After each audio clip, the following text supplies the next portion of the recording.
రాష్ట్రంలోని మిగతా జిల్లాల్లోనూ భారీ వర్షాలు దంచికొట్టగా జనజీవనం పూర్తిగా స్తంభించింది. లోతట్టు ప్రాంతాలు జలమయమై పంట చేలు నీట మునిగాయి. పలుచోట్ల విద్యుత్ సరఫరాకు అంతరాయం ఏర్పడింది. ఇళ్లలోకి నీరు చేరడంతో సామాన్య ప్రజల పరిస్థితి సైతం దయనీయంగా మారింది.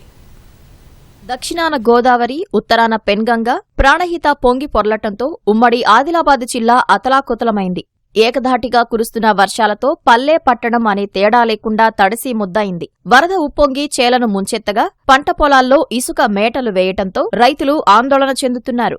లక్ష్మణచంద మండలం మునిపల్లిలో గోదావరి ప్రవాహంలో చిక్కుకున్న పశువుల కాపరిని ఎన్డీఆర్ఎఫ్ బృందాలు రక్షించాయి. ఆదిలాబాద్ గ్రామీణ మండలం అంకోలి చించూఘాట్ మధ్యలో వరద ఉధృతికి వేలాది ఎకరాల పంట నేట మునిగింది.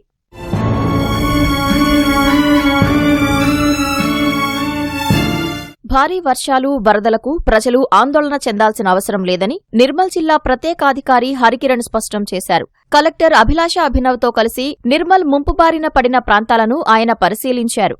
ఇళ్లు మునిగిన కుటుంబాలకు తక్షణ ఆర్థిక సాయంతో పాటు నిత్యావసరాలు అందిస్తామని భరోసా ఇచ్చారు. అంటువ్యాధులు ప్రబలకుండా కాలనీలను శుభ్రం చేయాలని అధికారులను ఆదేశించారు.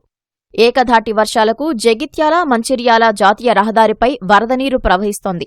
జగిత్యాల, ధర్మపురి, మంచిర్యాల మధ్య రాకపోకలు నిలిచిపోయాయి. మంచిర్యాల వైపు వెళ్లేవారు జగిత్యాల నుంచి గొల్లపల్లి, రాజరాంపల్లి మీదుగా వెళ్లాలని అధికారులు సూచించారు. భువనగిరి జిల్లాలో జోరు వానలకు వాగులు, వంకలు పొంగిపొర్లుతున్నాయి. రాజాపేట, ఆలేరు మండలాల్లో భారీ వర్షపాతం నమోదైంది.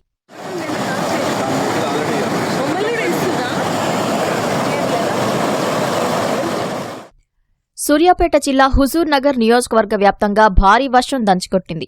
అనంతగిరి మండలం గొండ్రియాల పరిధిలోని పాలేరు వాగు దాటే క్రమంలో ఓ యువకుడు గల్లంతయ్యాడు. గ్రామానికి చెందిన ఉపేందర్ తోటి స్నేహితులతో కలిసి వాగు ప్రవాహాన్ని అవలీలగా దాటుతానంటూ పందెం కాశాడు. ముగ్గురు వాగులోకి దూకి ఈత కొడుతుండగా ఉపేందర్ వరదలో కొట్టుకుపోయాడు. పోలీసులు, స్థానికుల సాయంతో ఎంత వెతికినా ఉపేందర్ ఆచూకీ లభ్యం కాలేదు. రాష్ట్రంలో భారీ వర్షాలు, వరదల కారణంగా ప్రజలకు ఎలాంటి ఇబ్బందులు రావద్దంటూ భద్రాచలంలో చర్చి పాస్టర్లు ప్రార్థనలు నిర్వహించారు.